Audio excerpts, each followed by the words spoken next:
तिवारी पुनः एक बार आपके अपने परिवार के सक्सेस हब में आप सभी का स्वागत करता हूं। दोस्तों, जैसा कि मैंने अभी इसके पहले आपको मैथ की वीडियो दो और जिस प्रकार से हमारा वर्तमान भारतीय समाज में प्रारंभिक शिक्षा का नवीन प्रयास नंबर का तो मिनिमम हो ही गया है, आप लोगों का सभी का हुआ होगा। मैंने जो पढ़ाया वो 40 नंबर से तो कम आपके में ऐसा है, और ये माँ सरस्वती की असीम कृपा, आप लोगों का सहयोग है जो मुझे इतना प्रोत्साहित करता है कि मैं बैठे बैठे नाइट में भी वीडियो शूट करता हूं ताकि मेरे भाई बहन पढ़ सकें। अब हम यहाँ पे 30 मिनट में पूरी विज्ञान को एक बार पढ़ लेंगे, उसके बाद आपको पूरे प्रश्नोत्तर 30 मिनट में दे देंगे, यहाँ पूरी विज्ञान का खात्मा कर देंगे। चलो पढ़ाते हैं तो विज्ञान की धज्जियाँ और मानव शरीर एक प्रकार के ऊतक मिलकर शरीर के विभिन्न अंगों का निर्माण करते हैं। एक प्रकार के कार्य करने वाले विभिन्न अंग मिलकर अंग तंत्र का निर्माण करते हैं। दोस्तों, यह अंग तंत्र का निर्माण करते हैं। कई अंग एक जीव या शरीर का निर्माण करते हैं। जिस प्रकार से हमने देखा, एक एक गुम्मा मिलके क्या करता है, एक एक गुम्मा मिलाओ एक दीवार बनती है, 4 दीवारें मिलकर एक कमरा बन जाता है। उसी प्रकार से विभिन्न प्रकार के ऊतक मिलकर अंगों का निर्माण करते हैं। अंग निर्माण से अंग तंत्र का निर्माण होता है, और अंग तंत्र के निर्माण के बाद दोस्तों क्या बन जाता है, हमारा शरीर बन जाता है। अगला देखते हैं विभिन्न अंग तंत्र या शरीर के अंग। तो विभिन्न अंग तंत्र या शरीर के अंग कौन कौन से हैं दोस्तों, देख लेते हैं। कंकाल तंत्र, संधि तंत्र, पेशीय तंत्र, रुधिर परिसंचरण तंत्र, श्वसन तंत्र, पाचन तंत्र, जनन तंत्र, तंत्रिका तंत्र। इन सब तंत्रों के बारे में कुछ जानते हैं। कंकाल तंत्र ढांचा होता है, संधि तंत्र अभिमानव कंकाल तंत्र दिख रही है, रुधिर परिसंचरण तंत्र, रुधिर का कैसे प्रभाव होता है, रुधिर किस प्रकार से हमारे शरीर में प्रोसेस करता है। श्वसन तंत्र, श्वसन की प्रक्रियाएं किस प्रकार से होती हैं। पाचन तंत्र, पाचन की प्रोसेस क्या है। जनन तंत्र, रिप्रोडक्शन सिस्टम जो होता है हमारा, जनन किस प्रकार से होता है। तंत्रिका तंत्र, हमारे तंत्रिका तंत्र, और ज्ञानेंद्रिय तंत्र, इनमें ज्ञानेंद्रियों की जानकारी लेते हैं।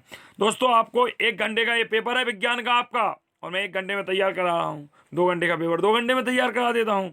लेकिन दोस्तों ध्यान रखना, कल आपकी कलम, जैसे मेरे पास आज कई भाई बहनों के फ़ोन आए, उन्होंने कहा सर कलम रुक गई थी, कन्फ्यूजन हो गया था। कन्फ्यूजन नहीं होना है ना, कलम को रोकना है। कलम रुकी कि मामला गड़बड़, और मामला गड़बड़ हमारे किसी भाई बहन का नहीं होना चाहिए, ये हमारा नारा है। चलो दोस्तों आगे बढ़ते हैं। मानव कंकाल तंत्र हम पढ़ते हैं। मानव कंकाल शरीर की आंतरिक संरचनाएं होती हैं। यह जन्म के समय 300 अस्थियां होती हैं। हमने बाल मनोविज्ञान में पढ़ा है। युवावस्था में हड्डियां संगलित होकर 2 से 6 तक सीमित हो जाती हैं। यह अस्थियों उपास्थियों का बना ढांचा होता है। वही मतलब अस्थियों और उपास्थियों से बने ढांचे को हम कंकाल तंत्र कहते हैं। आगे हम दोस्तों बात करते हैं कंकाल की आवश्यकता। मानव शरीर को रूप व आकार देने हेतु कंकाल के प्रकार होते हैं। क्या होते हैं कंकाल? प्राणियों में 2 प्रकार का होता है। पहला होता है बाह्य कंकाल और दूसरा होता है अंतः कंकाल। हम बाह्य कंकाल पढ़ते हैं। बाह्य कंकाल क्या होता है दोस्तों? हमारा बाह्य कंकाल बाहर से दिखने वाला कंकाल त्वचा, चर्म और उपचर्म से बनता है। पंख हैं, नाखून हैं, चोंच हैं, खुर हैं, बाल हैं, ये सब हमारे बाह्य कंकाल के अंतर्गत आ जाते हैं। अंतः कंकाल में क्या होता है? यह त्वचा के नीचे होता है। शरीर का ढांचा इसके द्वारा ही निर्मित होता है। ये 2 प्रकार का होता है, अक्षीय कंकाल, अनुबंधीय कंकाल। दोस्तों अक्षीय कंकाल और अनुबंधीय कंकाल में हम आगे चलते हैं। तो अक्षीय कंकाल को पढ़ते हैं। इसके तहत खोपड़ी, कशेरुकदंड, पसलियां और उरोहिब आते हैं। अनुबंधीय कंकाल में क्या होता है? अंश है, मेखला है, श्रोणी है, मेखला और भुजाओं की हड्डियां होती हैं। कशेरुकी प्राणी क्या होते हैं? जिन सदस्यों या जंतुओं में रीढ़ की हड्डी पाई जाती है उन्हें हम कशेरुकी कहते हैं, और जिनमें रीढ़ नहीं पाई जाती है उन्हें अकशेरुकी कहते हैं। और वैसा ही सुनते जाएं, आपके काम की चीज है। यह कार्टेडा समुदाय का सबसे बड़ा उप समुदाय होता है। तो कशेरुकी प्राणी जो होते हैं वह कार्टेडा समुदाय का सबसे बड़ा समुदाय होता है। ज्ञात जंतुओं में लगभग 5% कशेरुकी मतलब जिनमें रीढ़ की हड्डी पाई जाती है वे कशेरुकी कहलाते हैं, जिनमें नहीं पाई जाती अकशेरुकी कहलाते हैं। दोस्तों आगे पढ़ते हैं। भोजन को हम पढ़ लेते हैं। जो शर्करा है, जीवद्रव्य जगत द्वारा ग्रहण किया जा सके उसे भोजन कहते हैं। भोजन से हमें ऊर्जा की प्राप्ति होती है। भोजन के विभिन्न तत्वों को पोषण, निर्माण, वृद्धि और रोगों में सुरक्षा मिलती है। दोस्तों एक बार सुनना है, सुने हुई चीजें हमें बहुत जल्दी याद हो जाती है। आगे बढ़ना है हमें। संतुलित भोजन इंपॉर्टेंट करो भाई। वह भोजन जिसमें सभी आवश्यक पोषक तत्व प्रोटीन, कार्बोहाइड्रेट, खनिज, लवण, वसा, विटामिन और जल उपलब्ध हो संतुलित भोजन कहलाता है। भोजन के प्रमुख पोषण तत्व देखते हैं दोस्तों क्या कहते हैं। कार्बोहाइड्रेट, कार्बोहाइड्रेट का शाब्दिक अर्थ कार्बन के हाइड्रेट से बनना है। इसमें CHO के बने यौगिक होते हैं। H और O का अनुपात 2:1 में होता है, कार्बोहाइड्रेट कहलाता है। कार्बोहाइड्रेट का सामान्य सूत्र, कार्बोहाइड्रेट का दोस्तों सामान्य सूत्र होता है CxH2O का होल Y। और आगे हम देखते हैं दोस्तों ग्लूकोज का C6H12O6 होता है। देखो ऐसे C6 X की वैल्यू 6 हो गई, H2O का होल 6 भी लिख सकते हैं।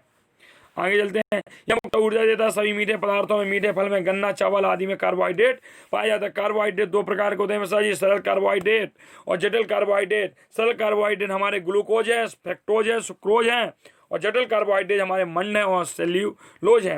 कार्बोहाइड्रेट के स्रोत क्या है, इसके प्राप्ति के दो वर्गों को बांटा गया है। पहले मीठे कार्बोहाइड्रेट है, शर्करा से प्राप्त होने वाले हाइड्रेट, मतलब हम कह सकते हैं शक्कर, शहद, गुड़, चीनी, खजूर, अंगूर से जो हाइड्रेट प्राप्त होते हैं उन्हें क्या कहते हैं, मीठे कार्बोहाइड्रेट कहते हैं। और फीके कार्बोहाइड्रेट क्या होते हैं, मतलब स्टार्च मंड के रूप में, तो गेहूं है, बाजरा है, मक्का है, आलू, आलू को सफेद नहीं लगेगा वही मंडा हो। समझ गए मिश्रा जी। चलो आगे देखते हैं। शकरकंद है, कच्चा केला है, काजू है, सोयाबीन है। आगे इसके जैसे कार्बोहाइड्रेट की अधिकता हो जाए शरीर में तो नुकसान का हो जात, तो क्या रहो, कैलोरी की मात्रा बढ़ने से मोटापा बढ़ जाता है और कुपोषण की समस्या होती है।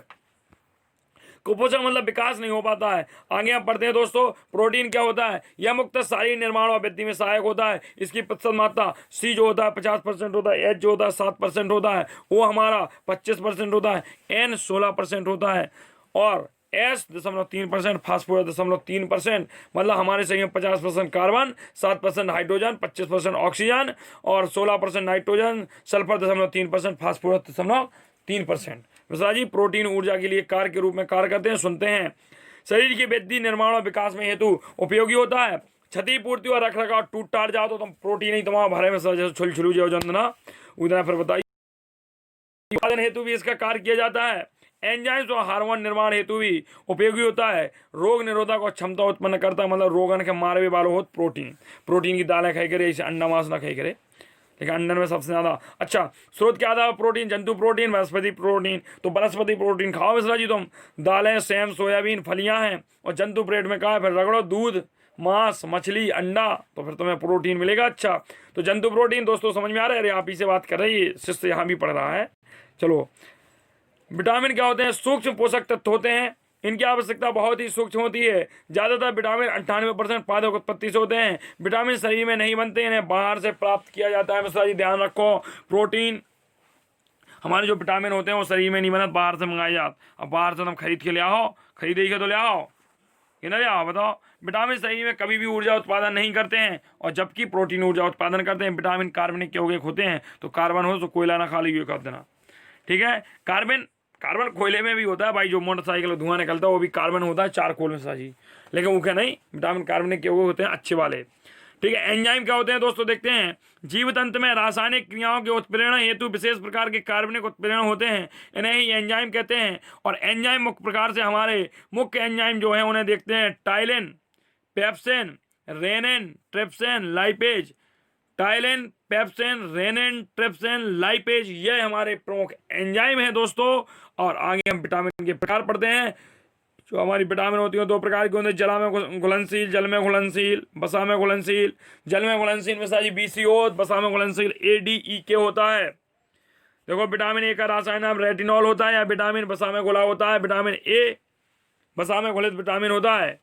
रेटिनॉल, रेटी धन ऑल, मतलब इसकी कमी से क्या होता है, बच्चों के पाचन व श्वसन मार्गों में भाग में संक्रमण उत्पन्न हो जात और रतौंधी हो जात। ये श्वसन मार्ग में संक्रमण हमारे भी उत्पन्न होगा, ज़्यादा पढ़ा रहे 2-4 दिन से। ठीक है दोस्तों, तो आगे चलते हैं। गला बैठ चुका है हमारा भी। जरूरी क्यों है, आंखों की रोशनी सही रखता है।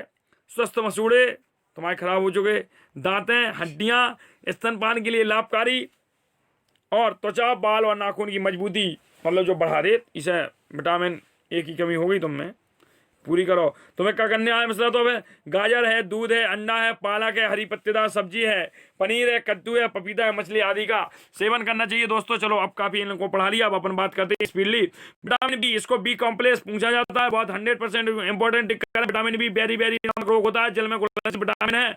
विटामिन B1 को थायमीन कहते हैं, इससे बेरी बेरी रोग होता है। विटामिन B2 को राइबोफ्लेविन कहते हैं, इससे क्लोसिस तंत्र में वहाँ हृदय में दिक्कत हो जाती है। विटामिन B3 को नियासिन कहते हैं, इससे पेलाग्रा रोग होता है। पेलाग्रा रोग कैसे होता है? विटामिन B3 की कमी से होता है। ये क्वेश्चन पूछा गया है आपसे। पाचन तंत्र और नर्वस सिस्टम गड़बड़ा जाता है। विटामिन B5 निकेनोमाइड और पेंथानेट इसका अम्ल होता है। वृद्धि में कमी, चर्म रोग, बालों का सफेद होना, जनन क्षमता में कमी। जनन क्षमता में कमी का मतलब होता है कि किसी भी महिला को जो बच्चे होते हैं उसमें कमी आना, जनन क्षमता में कमी का तत्व होता है। पता चले कई महिलाएं होती हैं कि एक ही बच्चा हो पाता है उन्हें, उसके बाद नहीं हो पाता है, तो इनमें जनन क्षमता में कमी आ जाना, अस्थमा और तनाव जैसी चीज़ें उत्पन्न होना।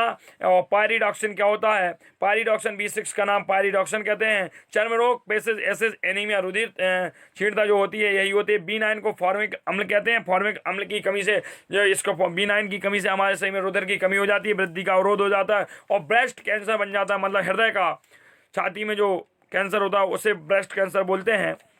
B12 को क्या कहते हैं? साइनो कोबालमिन कहते हैं, इससे कैंसर होता है, रुधिर क्षीणता होती है, तंत्र में गड़बड़ियां पाई जाती हैं। विटामिन C की कमी से दोस्तों स्कर्वी होता है। इसका नाम एस्कॉर्बिक होता है और यह काय में पाया जाता है? नींबू में पाया जाता है, स्ट्रॉबेरी में पाया जाता है, अमरूद में पाया जाता है, पपीता में पाया जाता है, आलू में भी पाया जाता है और कीवी फल में पाया जाता है। जो 100 रुपए के 3 आते हैं, खा लेना, जो हमारे काय के लिए काम होते हैं। जब हमारे शरीर में प्लेटेट्स की संख्या कम हो जाती है तो हम कीवी फल खाते हैं।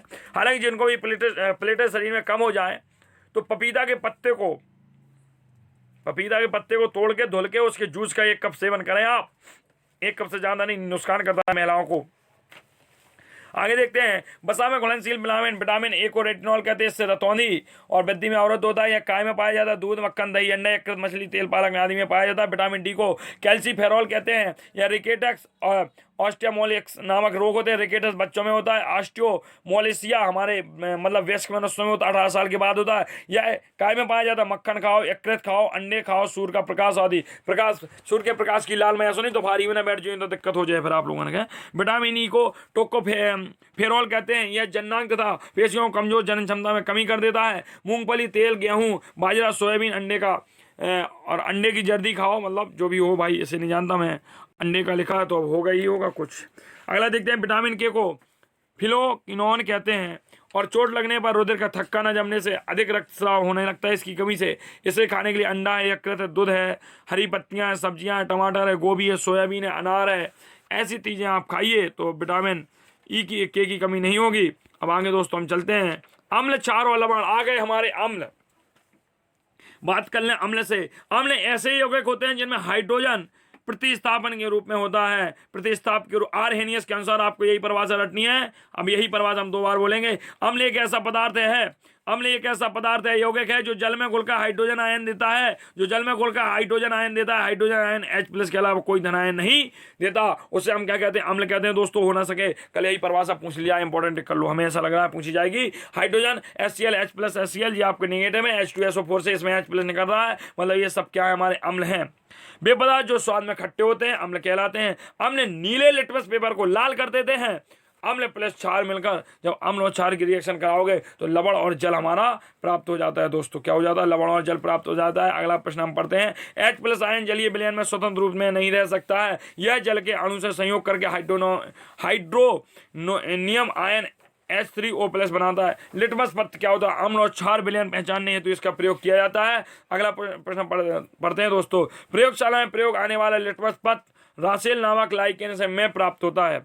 अम्ल देखते हैं, अम्ल जो होता है नीले लिटमस पेपर को लाल कर देता है और क्षार जो होता है वो लाल लिटमस पेपर को नीला कर देता है। अम्ल स्वाद में खट्टा होता है, क्षार तीखा होता है। चलो इसके बाद क्षारी देखते हैं हम। अम्ल की क्षारकता की परिभाषा क्या होगी? अम्ल के एक अणु में उपस्थित प्रतिस्थापनशील हाइड्रोजन के परमाणुओं की संख्या अम्ल की क्षारकता कहलाती। एक क्षारीय अम्ल होते हैं, द्विक्षारकीय अम्ल होते हैं, त्रिक्षारकीय अम्ल होते हैं। एक क्षारकीय अम्ल जो दोस्तों होते हैं HCl है, HNO3 है, CH3COOH है और द्विक्षारकीय अम्ल हमारे H2SO पर, मतलब जिसमें 2 H उपस्थित हों, जिनमें 3 हो त्रिक्षार की, 4 हो चतुर्क्षार की। देखते हैं दोस्तों अम्ल के उपयोग क्या है। कपड़े से जंग धब्बा हटाने के लिए, कपड़े में जंग धब्बा जो धब्बा लग जाते हैं जंग वगैरह, उनके हटाने के लिए ऑक्जेलिक अम्ल का प्रयोग किया जाता है। HNO3 का उपयोग गहनों की सफाई में किया जाता है। HCl का उपयोग भोजन पकाने में किया जाता है। दोस्तों अम्लराज क्या कहलाता है, अम्लराज बताएंगे भाई मिश्रा क्या कहलाता है। शांत HCl और HNO3 को 3:1 की मिश्रण में मिला दो तो क्या कबाउना, अम्लराज कबाउना में सही रट लो। अगर पीएच मान 7 से कम है तो विलयन कैसा होगा, अम्लीय होगा। यदि पीएच मान दोस्तों 7 है, पीएच मान 7 है तो उदासीन होगा, और जल का पीएच 7 होता है, और पीएच मान 7 से अधिक है तो क्षारीय होगा। प्रश्न है हमारा रक्त कैसा होता है, अम्लीय क्षारीय, बताओ क्या कैसा होता है, क्षारीय होता है, इसका पीएच 7 से अधिक होता है। क्षार क्या होते हैं, वे हो गए जो जल में OH माइनस आयन देते हैं। हाइड्रोक्साइड आयन के अलावा कोई ऋणायन नहीं देते हैं। अम्ल जो होते हैं वो H+ के आयन, कोई H+ के अलावा कोई ऋणायन नहीं देते हैं। ऐसे ही क्षार OH के अलावा कोई भी ऋणायन नहीं देते हैं। भस्म या क्षारक एक ऐसा यौगिक होता है जो अम्ल से प्रतिक्रिया कर लवण बनाता है। चलो दोस्तों सभी क्षार क्षारक होते हैं, लेकिन सभी क्षारक क्षार नहीं होते हैं। वे पदार्थ जो स्वाद में कड़वे होते हैं लाल लिटमस पेपर को नीला कर देते हैं, क्षार कहलाते हैं। आप यही लिख देना, वे पदार्थ जो स्वाद में कड़वे होते हैं लाल लिटमस को नीला कर देते हैं तथा जलीय विलयन में OH नेगेटिव आयन देते हैं, क्षार कहलाते हैं। क्षार की परिभाषा हो गई। क्षार की क्षारकता, चलो इसे हटाओ।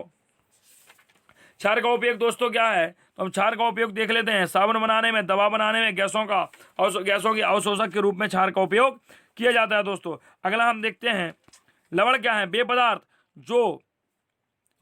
जो अम्ल व क्षार की अभिक्रिया के फलतः बनते हैं, क्या कहलाते हैं, हमारे अम्ल लवण कहलाते हैं। जो पदार्थ अम्ल और क्षार से क्रिया कराए से बन जाए, जब अम्ल और क्षार के मिला के दोस्तों क्रिया कराओ तो हम का बनन लवण और जल प्राप्त हो। ध्यान से सुन लो। चलो सामान्य लवण NaCl, भास्मिक लवण क्या होते हैं, PbOH का होल ट्वाइस होता है, PbO3 होता है, समृद्ध व्यंजक चूर्ण होगा। लवणों का उपयोग देखिए मांस और मछली के संचारण में किया जाता है, आचार के संरक्षण में किया जाता है। NaHCO3 रसोई घर में औषधि के रूप में, अग्नि शावक के रूप में किया जाता है। दोस्तों हम आगे अब बढ़ते हैं, परमाणु संरचना पढ़ते हैं। तत्व का हुआ सूक्ष्म कण जो रासायनिक अपक्रिया में भाग ले सकता है परंतु मुक्त अवस्था में नहीं रह सकता हुआ परमाणु कहलाता है। अणु क्या होता है, किसी तत्व का हुआ भाग जो रासायनिक अपक्रिया में भाग नहीं ले सकता है लेकिन मुक्त अवस्था में रह सकता है, हमारा अणु कहलाता है। अणु के प्रकार समपरमाणु होते हैं। वे अणु एक ही प्रकार के तत्वों से मिलकर बने होते हैं, जैसे H2 है, N2 है, O2 है। और विषम परमाणु अणु वे अणु होते हैं जो विभिन्न प्रकार के अणुओं से मिलकर बनते हैं, HCl, CO, H2SO, NH4, Cl। दोस्तों आगे चलते हैं परमाणु की संरचना। परमाणु के स्थायी कण जो होते हैं इलेक्ट्रॉन, प्रोटॉन, न्यूट्रॉन होते हैं। परमाणु के नाभिक में दोस्तों जो होते हैं न्यूट्रॉन, प्रोटॉन उपस्थित होते हैं। जो बहन भैया हमारे साइंस ग्रुप के उन्हें सब समझ में आ रहा होगा, जो आर्ट ग्रुप के उन्हें थोड़ा कंफ्यूजन हो रहा होगा, दोस्तों टेंशन नहीं लेना, ऐसे ही हम आपके साथ बने रहेंगे। थर्ड सेमेस्टर की तैयारी भी आपको हम ही कराएंगे, लेकिन अभी इस पर बात करते हैं, उसकी बाद में बात करेंगे। चार्ज ऑफ इलेक्ट्रॉन, देखो भाई चार्ज ऑफ इलेक्ट्रॉन कितना होता है, -1.6 × 10⁻19 कूलाम होता है। प्रोटॉन का 1.6 × 10⁻19 कूलाम होता है। मास ऑफ इलेक्ट्रॉन 9.11 × 10⁻31 किलोग्राम होता है। और जो मास ऑफ इलेक्ट्रॉन मतलब इलेक्ट्रॉन का द्रव्यमान और इलेक्ट्रॉन की खोज किसने की थी, J.J. थॉमसन ने की थी। और प्रोटॉन की खोज रदरफोर्ड ने की थी। और न्यूटन की खोज चैडविक ने की थी। न्यूटन का जो हमारा द्रव्यमान होता है वह 1.67 × 10⁻27 किलोग्राम होता है। और प्रोटॉन का द्रव्यमान जो होता है 1.66 × 10⁻27 किलोग्राम होता है। दोस्तों इनको रट लेना, ऐसा ना हो कहीं यही पूछ ली जाए। हम देखते हैं समस्थानिक क्या होते हैं। एक ही तत्व के परमाणु जिनकी परमाणु संख्या परमाणु क्रमांक समान हो। परमाणु संख्या या परमाणु क्रमांक क्या हो, परमाणु क्रमांक जिनके समान हो, जबकि परमाणु बार मतलब द्रव्यमान संख्या अलग अलग होती है। जैसे H1 है, इसका जो परमाणु क्रमांक 1 है, H2 इसका परमाणु क्रमांक 1 है, H3 1 है परमाणु क्रमांक। परमाणु भार बदलते जा रहे हैं, 2 3 4 हो रहा है। ये H2 को हम ड्यूटीरियम कहते हैं, इसको ट्राइटीरियम कहते हैं। H2 का जो हमारा H2 है इसका, चलो ये इसके साथ C6H12 है, हमारा C6H12, C6H13, C6H14। दोस्तों अब संभारक देखते हैं। भिन्न भिन्न तत्वों के वे परमाणु जिनके परमाणु क्रमांक तो भिन्न होते हैं लेकिन परमाणु भार समान होते हैं, द्रव्यमान संख्या बराबर होती है। 18 ये 40 आर्गन का होता है, परमाणु क्रमांक 18, द्रव्यमान कितना होता है 40। कॉपर का, कैल्शियम का Ca, माफ कीजिए दोस्तों यहाँ Ca लिखना है, कैल्शियम का Ca यहाँ ए बनाया आप, यू नहीं ए है। Ca का 40 होता है, 20 14। चलो ये देखो ये दोनों मिल रहे हैं अपने। आगे हम बात करते हैं दोस्तों आइसोटोन्स क्या होते हैं। विभिन्न तत्वों के ऐसे परमाणु जिनके नापकों में न्यूट्रॉनों की संख्या समान होती है, जिनके नापकों में क्या होती है, न्यूट्रॉन की संख्या समान होती है। जैसे 6 12 32 5 संयोजकता क्या होती है? तत्वों की संयोजन शक्ति को संयोजकता कहलाती है। विभिन्न तत्वों के परस्पर संयोग करने की क्षमता संयोजकता कहलाती है। किसी तत्व के परमाणु में बाह्यतम कोष में उपस्थित इलेक्ट्रॉन, किसी तत्व के परमाणु में बाह्यतम कोष में उपस्थित इलेक्ट्रॉनों की संख्या उस तत्व की संयोजकता कहलाती है। दोस्तों आगे हम बात करते हैं तत्व क्या होते हैं। एक ही प्रकार के परमाणु से मिलकर बने शुद्ध पदार्थ को हम तत्व कहते हैं, जैसे F2N2 है। यौगिक क्या होते हैं? 2 या 2 से अधिक तत्वों का एक निश्चित अनुपात में मिलने से जो यौगिक बनता है उसे हम यौगिक कहते हैं। मतलब 2 या 2 से अधिक पदार्थों को एक निश्चित अनुपात में मिला के बनाओ, वह यौगिक कहलाता है। मिश्रण हमारा क्या होता है दोस्तों? हम देखते हैं, मिश्रण भी देख लेते हैं।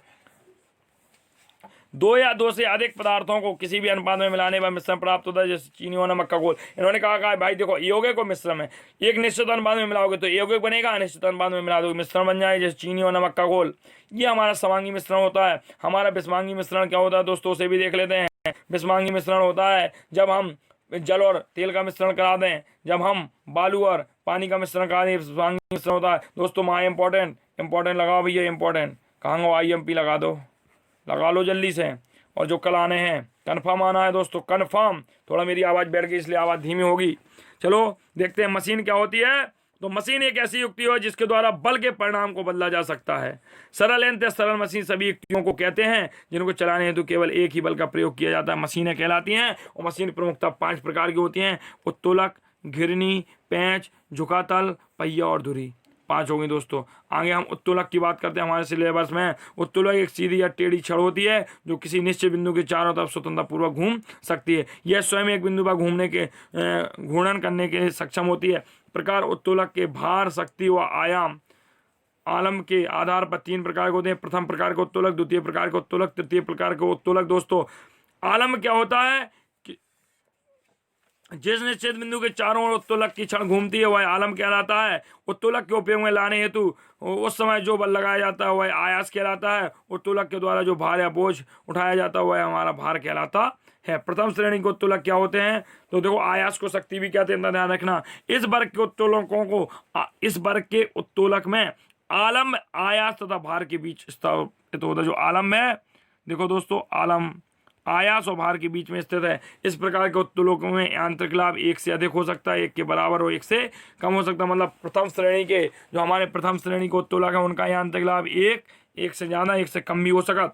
ई के उदाहरण देख लो दोस्तों, उदाहरण देख लो प्रथम श्रेणी के, रट लो। कैंची, झूला, नाव की पतवार, गुलेल, हैंडपंप, कलम, नल की टोंटी, तराजू। ये रट लो बिल्कुल दोस्तों, 1 नंबर का प्रश्न प्रत्येक वर्ष पूछा जाता है।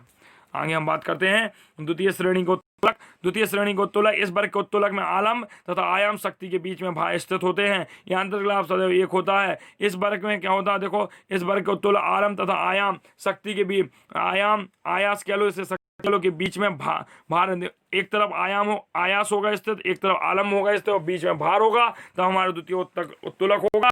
द्वितीय उत्तोलक का सबसे अच्छा उदाहरण है जो हमारी बहनें नींबू का रस निचोड़ती हैं। सरौता, सुपारी, स्क्रू ड्राइवर, पेडल, बॉक्स का ढक्कन, किवाड़ आदि हमारे क्या होते हैं? द्वितीय प्रकार के उत्तोलक होते हैं। तृतीय प्रकार के उत्तोलक क्या होते हैं? इसमें शक्ति, आयास ई के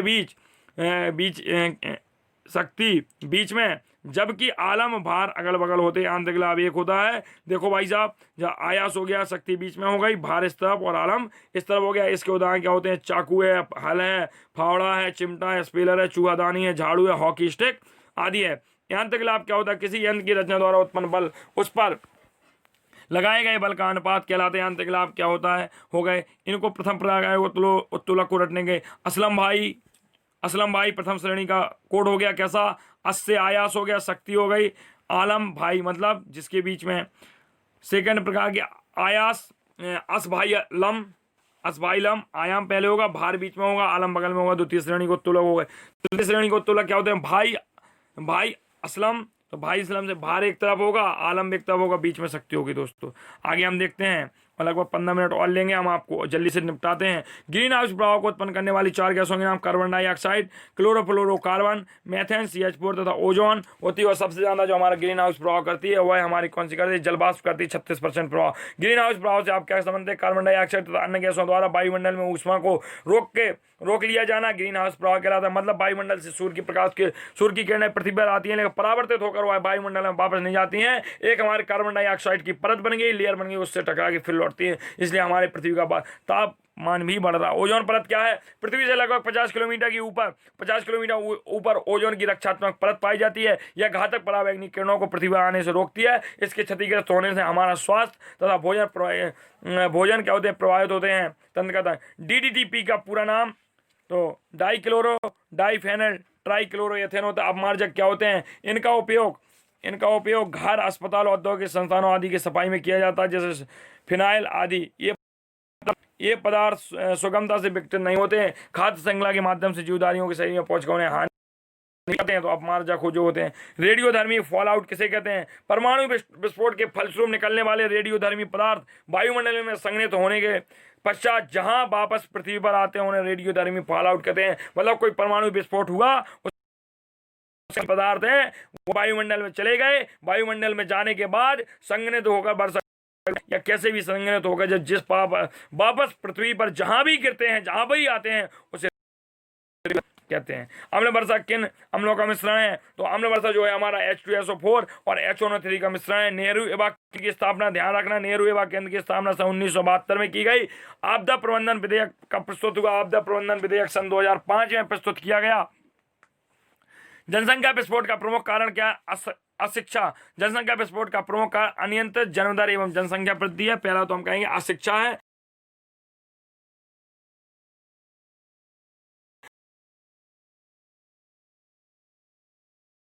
के कारण चलती हैं। हमारे हवाएं उच्च दाब से निम्न दाब तथा निम्न से उच्च दाब की ओर बहती हैं। हवाएं जो होती हैं उच्च दाब की ओर तथा निम्न से उच्च बहती हैं। यही हवाएं विक्षोभ या चक्रवातों के प्रभाव में आकर विकराल रूप धारण कर लेती हैं। और यही जब नॉर्मल आंधी विकराल रूप धारण कर ले, जो नॉर्मल हवाएं विकराल रूप, ग्रीष्म ऋतु में यही हवाएं आंधी के रूप में धूल और रेत भरी होती हैं। इससे पेड़ पौधा जंगल की हानि होती है। कभी कभी हमारे जंगलों में आंधी की वजह से आग लग जाती है। क्यों आग लग जाती है? जब आपस में पेड़ों की रगड़न होती है तो उससे चिंगारी निकलती है, जिससे जीव जगत के लिए भयानक स्थिति होती है, जैसे अभी ऑस्ट्रेलिया में लगी थी, लगभग 1 साल हो गया। भूकंप के कारण हानि तथा लाभ बताइए भाई। तो भूकंप के कारण क्या है? भूकंप धरातल के ऊपरी भाग की हुआ है। कंपन विधि है जो कि धरातल की ऊपरी अथवा निचली चट्टानों में लचीलेपन और गुरुत्वाकर्षण की समस्थिति में न्यूनतम अवस्था से प्रारंभ होती है। भूकंप के प्रकार भूकंप मूल रूप से गहराई के आधार पर होते हैं। सामान्य भूकंप होते हैं, मध्यवर्ती भूकंप होते हैं और पातालीय भूकंप होते हैं। भूकंप के कारण क्या है? ज्वालामुखी विस्फोट, भूकंप, पृथ्वी का सिकुड़ना और भूसंतुलन, बलन तथा भ्रंश, कृत्रिम भूकंप। अन्य कारण आपदा क्या होती है? प्राकृतिक अथवा मानवकृत घटना जिनके परिणाम स्वरूप भारी जान माल की हानि, क्षति होती है, आपदाएं कहलाती हैं। आपदाएं मानव जीवन की हानि के साथ साथ संपत्ति और रोजगार की भी हानि कहती है। आपदाएं क्या होती हैं भाई? प्राकृतिक आपदा होती है, प्राकृतिक आपदा होती है, मानव घटनाएं होती हैं जिनके परिणाम स्वरूप भारी जान माल की हानि होती है, आपदाएं कहलाती हैं। आपदा में मानव जीवन के साथ साथ संपत्ति व रोजगार की भी हानि होती है। आपदाओं के प्रकार क्या होती हैं? आपदाएं निम्न प्रकार की होती हैं। पहली कौन सी होती है? आकस्मिक आपदाएं होती हैं। आकस्मिक आपदाओं का संबंध प्राय प्रकृति से होता है, इसलिए इसे हम प्राकृतिक आपदा भी कहते हैं। जैसे भूकंप है भाई, आकस्मिक आपदाएं होती हैं, इनका संबंध प्रकृति से होता है। भूकंप है, बाढ़ है, तूफान है, सुनामी है, बादलों का फटना है आदि। इस प्रकार की आपदाओं को हम क्या कहते हैं? तबाही मचा। अनाकस्मिक आपदाएं क्या होती हैं? यह आपदाएं मानव के द्वारा उत्पन्न होती हैं, जैसे मानव के द्वारा कुप्रबंधन, अन्य व्यवस्थाओं के कारण होती है। धीमी गति वाली आपदाएं भी कहते हैं, जैसे अकाल है, प्रदूषण है, मौसम और जलवायु असंतुलन है। अकाल भाई क्यों पड़ता है? वृक्षों की ज्यादा कटाई हो रही, प्रदूषण फैल रहा है, इसी वजह से अकाल पड़ते हैं। महामारी एवं जैविक आपदाएं क्या होती हैं? जैसे प्लेग है, हैजा है, एड्स है। जैसे अभी कोविड-19 चल रहा है, इसके वजह से देखो कितनी समस्याएं खड़ी हो गई हैं। सामाजिक आपदाएं क्या हैं? जैसे आतंकवाद है, नाव की दुर्घटना है, अग्निकांड है, जनसंख्या विस्फोट है, ये सामाजिक आपदाएं हैं। अम्ल वर्षा क्या होती है? अम्ल वर्षा देखते हैं। अम्ल वर्षा H2SO4 और HNO3 का मिश्रण होती है, जो सल्फर तथा नाइट्रोजन के ऑक्साइडों के वातावरणीय जल के साथ क्रिया करके बनाती है। अम्ल वर्षा में सल्फर तथा नाइट्रोजन के ऑक्साइड विभिन्न अनुपात में होते हैं। अगला देखते हैं, व्यंजक चूर्ण को वायु में खुला छोड़ देने पर क्या होगा भाई? व्यंजक चूर्ण को वायु में जब खुला छोड़ देंगे तो फ्लोरीन निरंतर निकलती, क्लोरीन गैस इससे निकलती रहती है। सिरके का रासायनिक सूत्र क्या होता है? CH3COH। इसे एसिटिक एसिड कहते हैं। सिरके को एसिटिक एसिड भी कहते हैं दोस्तों। निम्नलिखित नाइट्रिक अम्ल क्या होता है? HNO3 होता है। एसिटिक अम्ल क्या होता है? जो हमारा नाइट्रिक अम्ल होता है HNO3 होता है। एसिटिक अम्ल CH3COH होता है। कैल्शियम हाइड्रोक्साइड COH का होल ट्वाइस होता है। पोटेशियम हाइड्रोक्साइड KOH होता है। तीव्र परिवर्तन किसे कहते हैं? तेज गति से होने वाले परिवर्तन को तीव्र परिवर्तन कहते हैं, जैसे माचिस की तीली का जलना, रसोई गैस का जलना। मंद परिवर्तन होते हैं।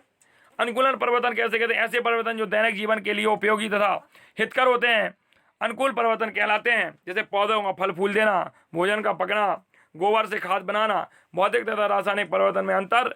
भौतिक परिवर्तन बे पदार्थ में के भौतिक गुणों अर्थात रंग अवस्था आदि को बदल दे। भौतिक परिवर्तन जो उसकी भौतिक गुण अर्थात रंग अवस्था आदि सब कुछ बदल दे, साथ ही पदार्थ की संरचना को भी बदल देते हैं। रासायनिक परिवर्तन होते हैं इस पदार्थ में जो हमारा भौतिक परिवर्तन होता है, इसमें कोई नया पदार्थ उत्पन्न नहीं होता, जबकि रासायनिक परिवर्तन नया पदार्थ उत्पन्न होता है। भौतिक परिवर्तन में कारण हटाए जाने पर अपनी मूल अवस्था में लौटा जाता है, लेकिन यह रासायनिक परिवर्तन मूल अवस्था में नहीं लौटाता है। अर्थात कहने का मतलब जैसे बल लगा किसी छड़ को आपने टेढ़ा कर दिया, जैसे ही आप बल हटाएंगे वह छड़ फिर सीधी हो जाएगी, करना चाहें तो। आगे दोस्तों देखते हैं, काफ़ी पढ़ लेना आप लोग, एक बार देख लो, धीरे धीरे पॉज करके वीडियो पढ़ लेना, हमें जो चीज़ें समझानी है। और अब यहाँ से हम थोड़ा रिवीजन कर लेते हैं 10 मिनट का, और 10 मिनट का रिवीजन होगा हमारा जो हमारा रह गया था पोर्शन। पृथ्वी पर 29.2% भूमि है, 70.8% जल है, परिक्रमा काल 365 सही 1/4 दिन होता है। अपसौर की स्थिति कब होती है? अपसौर की स्थिति 4 जुलाई को उत्पन्न होती है। 1.52 × 10⁸ किलोमीटर की दूरी रह जाती है। पृथ्वी और सूर्य के बीच जब अधिकतम दूरी हो तो उसे अपसौर कहते हैं, जब कम दूरी हो तो उसे उपसौर कहते हैं। उपसौर 3 जनवरी को होता है। सौरमंडल एवं तारामंडल हम पढ़ा चुके थे। गैलेक्सी का नाम आकाशगंगा है, ग्रह भी बता चुके थे।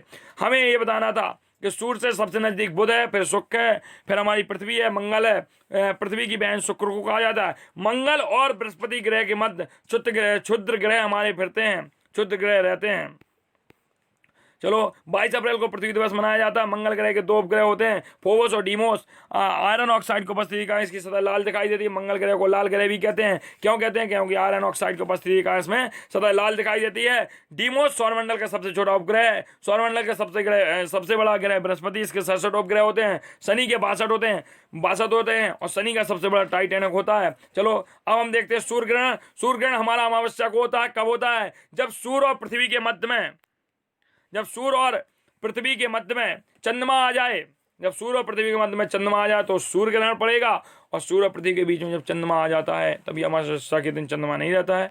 अगला देखते हैं, जब हमारा पूर्णमासी के दिन चंद्र ग्रहण पड़ता है, जब चंद्रमा और सूर्य के मध्य में पृथ्वी आ जाए तो चंद्र ग्रहण होता है। दोस्तों आगे पढ़ते हैं, मृदा और फसलें क्या होते हैं। एक ऐसा पदार्थ जो पृथ्वी की सतह बनाता है। मृदा निर्माण लाखों वर्षों की प्रक्रिया होती है। पृथ्वी की ऊपरी सतह पर मोटे, माध्यम तथा बारीक कार्बनिक और अकार्बनिक मिश्रित कणों को मृदा कहते हैं। मिट्टी के प्रकार आपको पढ़ा दिए थे ये सारी चीजें। खरीफ फसलें भी हमने बता दी थी, 2 बरसें फसलें, ये भी सब पढ़ा दिया था दोस्तों। आपको एक बार दिखाते इसलिए जा रहे ताकि आप वीडियो पॉज कर करके इन चीज़ों को रोक के पढ़ लें। मैं अभी टेलीग्राम पे भी अपलोड कर देता हूँ। बल देखें, किसी वस्तु पर लगने वाले धक्का या खिंचाव को बल कहते हैं। द्रव्यमान तथा किसी वस्तु के द्रव्यमान तथा उसके त्वरण के गुणनफल को हम बल कहते हैं। बल की परिभाषा एक और लिखते हैं, बल वह होता है जो किसी गतिमान वस्तु को स्थिर तथा स्थिर वस्तु को गतिमान कर देता है। बल लगाने से कोई भी 2 वस्तुओं की अन्योन्य क्रिया नहीं होती है। एक ही दिशा में 2 बल जुड़ जाते हैं, विपरीत दिशा में बल घटते हैं। बल की प्रबलता प्राय परिणाम से मापी जाती है। बल लगा किसी वस्तु के आकार और आकृति में परिवर्तन हो जाता है। बल लगा किसी वस्तु की चाल बढ़ती जा सकती है। बल एक सदिश राशि है। अगला देखते हैं भाई, बल 2 प्रकार का होता है। एक संपर्क बल होता है, एक असंपर्क बल होता है। पेशीय बल, घर्षण बल। कार्य क्या होता है? जब किसी वस्तु पर कोई बल लगाने से वह वस्तु बल की दिशा में कुछ विस्थापित हो जाए तो कार्य कहते हैं। कार्य क्या होता है हमारा? W = F × S, बल गुणे विस्थापन होता है। यदि किसी वस्तु का विस्थापन उस पर लगे बल के साथ कोण थीटा बनाए तो कार्य क्या होगा? W = FS theta. इसका कार्य का मात्रा न्यूटन मीटर होता है या जूल होता है, तो 1 जूल = 1 न्यूटन मीटर होता है। कार्य हमारा एक अदिश राशि है। भौतिक में चलो ऊर्जा 1 जूल = 10⁻7 अर्ग होते हैं। ऊर्जा कार्य करने की क्षमता को हम ऊर्जा कहते हैं। प्रत्येक कार्य करने वाली वस्तु में कुछ ना कुछ ऊर्जा होती है। MKS पद्धति में ऊर्जा का मात्रक जूल होता है और CGS में 10⁻7 अर्ग होता है। गतिज ऊर्जा क्या होती है? किसी वस्तु में उसकी गति का अवस्था परिवर्तन में जितनी ऊर्जा होती है वह गतिज ऊर्जा कहलाती है। गतिज ऊर्जा का सूत्र होता है 12 mv²।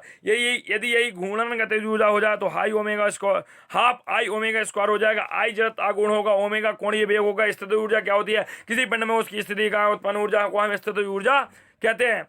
स्थित ऊर्जा, गुरुत्वीय स्थित ऊर्जा, प्रत्यास्थ स्थित ऊर्जा, स्थिर वैद्युत ऊर्जा, चुंबकीय स्थित ऊर्जा। ऊर्जा संरक्षण का नियम क्या होता है? ऊर्जा ना तो उत्पन्न की जा सकती है ना ही नष्ट की जाती है, केवल एक रूप से दूसरे प्रकार में बदली जा सकती है। ऊर्जा का रूपांतरण किया जा सकता है। आगे दोस्तों देखते हैं हम, ये सब चीजें। ऊर्जा रूपांतरण, ऊर्जा को एक रूप से दूसरे रूप में परिवर्तन करना है, ऊर्जा रूपांतरण होता है। यहाँ तो ऊर्जा को रूपांतरण जनित का मोटर में, ये सब चीजें हैं। चलो पढ़ चुके हैं। पोषण की विधियां, जीवधारियों का बाह्य वातावरण से भोज्य पदार्थों का आत्मसात करना ही पोषण कहलाता है। पोषण की विधियां क्या होती है? स्वपोषण है, परपोषण है। स्वपोषण क्या होता है? स्वपोषी भोजनों के उत्पादक है, अपना काम कर लेते हैं। ये सब आपने पढ़ लिया है दोस्तों। भोजन का अंतर्गत स्वांगीकरण में पढ़ा चुका हूँ, जीव द्रव्य से मिलना, प्रकाश संश्लेषण क्रिया, क्लोरोफिल ए, क्लोरोफिल बी, ये सारी। बाष्पोत्सर्जन भी आपको बताया था। बाष्पोत्सर्जन के दर के मापने वाला यंत्र जो होता है पेटोमीटर होता है। यहाँ ये देख लीजिए, ये आपको इसलिए दिखाया जा रहा था कि आप वीडियो में देखते जाएं और पॉज करके पढ़ते जाएं।